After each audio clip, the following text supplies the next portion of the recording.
Hey everyone, this is Chad and welcome back to Mission Daily. We are excited to announce and present to you our new podcast, The Journey.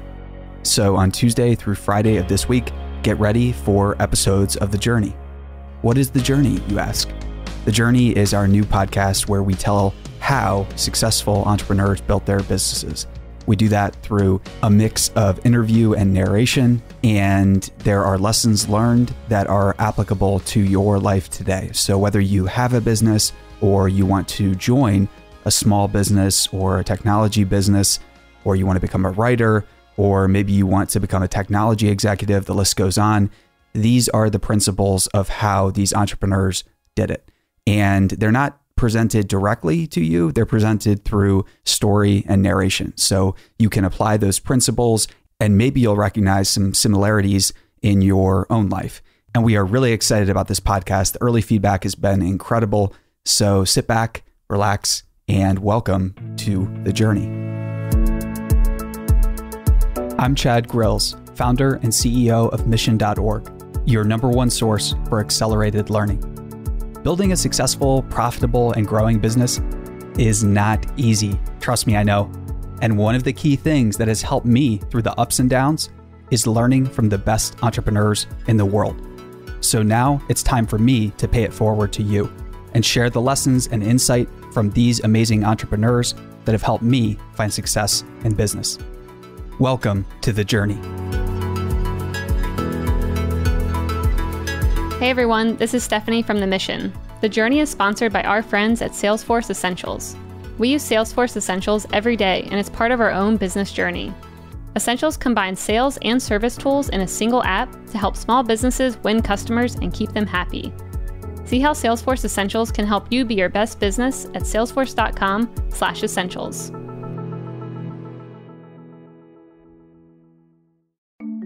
As a business owner, you know there is no rest for the weary. Between hiring employees, closing deals, setting up production, and the numerous other tiny tasks that it takes to make a company run, it's overwhelming. But every once in a while, something happens that reminds you why you started in the first place. I went to an event unrelated to business. It was a church event for my friend.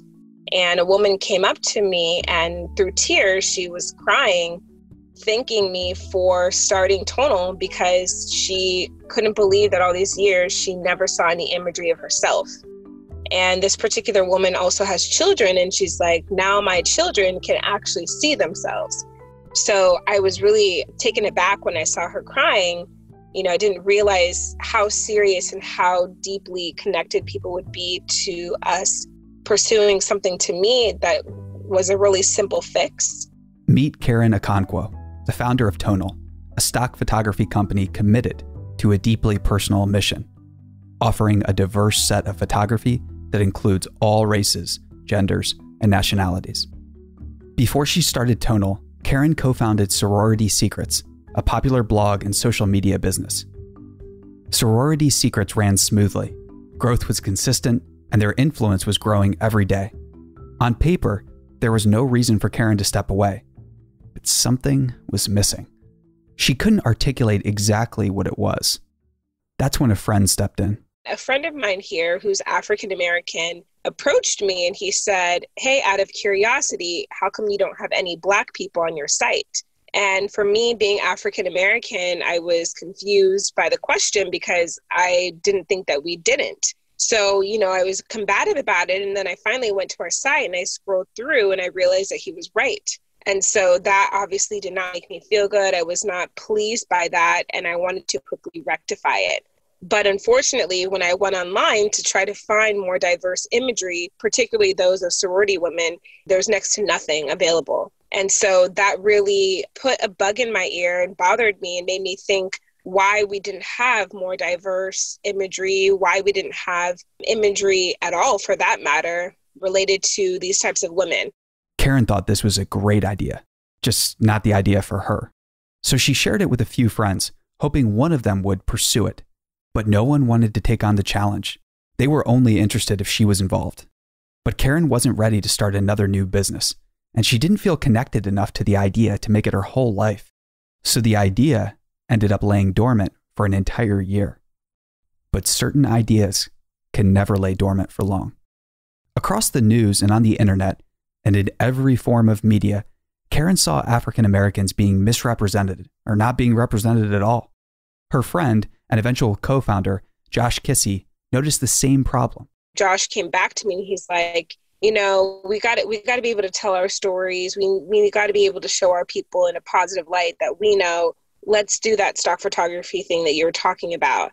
So a few months went by and we decided to pursue it full throttle. So that is why I ended up doing Tonal, was because of several instances over the last few years where diversity was not there and misrepresentation was there. Now Karen was hearing the same thing in her personal life, her business life, and all around her. This work had a purpose, and slowly, Karen realized it could be her purpose, her why. I'm one of those people where if I just see a problem, I solve it. And so I never really put too much emotion behind it. It's just, this is a problem, let's solve it. My driving force is seeing people's positive reactions to the issues that I'm solving. I find great joy being given a task and going above and beyond and just seeing people's genuine joy and excitement over me delivering. And so that was very exciting. And, with Tonal, it's just very exciting to talk to people in different ethnic backgrounds and hear their personal struggles or their stories, and being able to give them a platform to share their voice. It was a good idea. They were enthusiastic and had the support of their community. But a good idea and the best intentions aren't enough to make a business successful. Ultimately, it comes down to the bottom line. And Karen knew that. We knew that we needed to make sure that if we were going to do this, that we were going to do this professionally, and we're going to come out, ahead of the curve or at or above the level of some of our competitors. So what ensued was us doing some market research. We determined what would the supply and demand be, what are the pros and cons of embarking on this venture, the financial projections, our marketing. Those are just some of the things that we did to make sure that our launch was free of flaws. Karen and Josh were careful to dot their I's and cross their T's. They checked in with each other regularly. Starting a business isn't just a hobby. When your livelihood is on the line, there isn't a lot of room for mistakes. One of the things that it's really important to understand is when you are trying to work with another person on an idea that either you have or maybe they have or they've approached you, you've got to make sure that you guys have the same why. Because why you are doing business and why they are doing business can significantly change the course and direction and the longevity of your business. And so what I mean is, if your why is to have this particular business be a passion project, and the other person's why is they need this to be their living, then you guys are going to be butting heads, and at some point your kingdom will crumble because you don't have the same desires. There's a lot of responsibility that comes with being a small business owner. There is a lot of uncertainty. Just know that you signed up to be attached to your business forever. Karen and Josh got together and agreed to take the plunge. They launched Tonal in 2017, and they remained committed to fully telling the stories of a diverse community. Both of them had their why. And for Karen, she had found the thing that was missing at Sorority Secrets. Sometimes people think, oh, you're excited about an idea, and oh, I'm excited about an idea. Let's be business partners, which is what happened with the Sorority Secrets. But, unfortunately, there were, conflicting whys that came to a head. My why has never changed. What I will say has changed is me actually defining it and putting it into words. Karen has big plans for Tonal, and all of them are driven by her why. Every business owner has a why, that thought or idea that nags at you until you finally do something about it. But even when you decide to go for it, that's only the beginning, and you can't do it alone. You can try, but I wouldn't recommend it. For Karen, what got her across the finish line was the support of friends, family, a co-founder, and a community that believed in her why.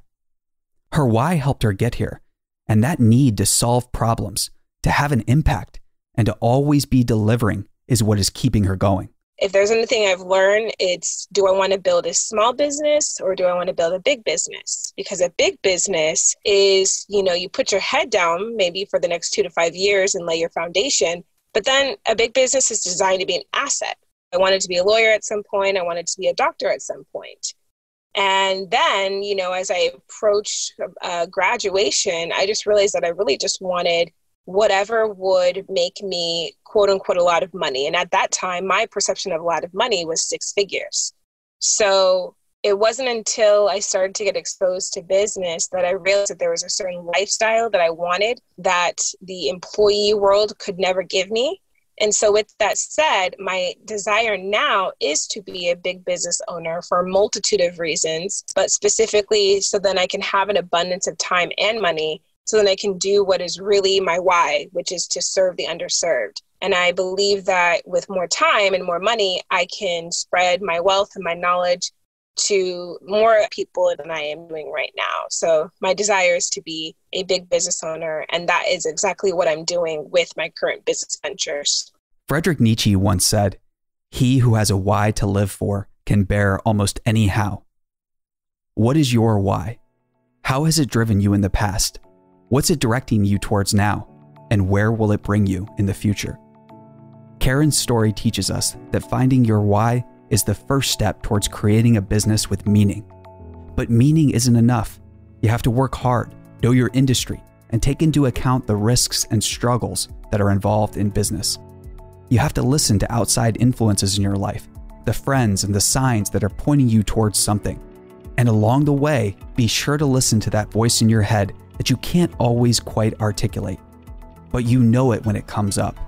So when that voice presents you with your why, make sure you're listening. So listen carefully, find your why, and who knows what impact you might have on the world.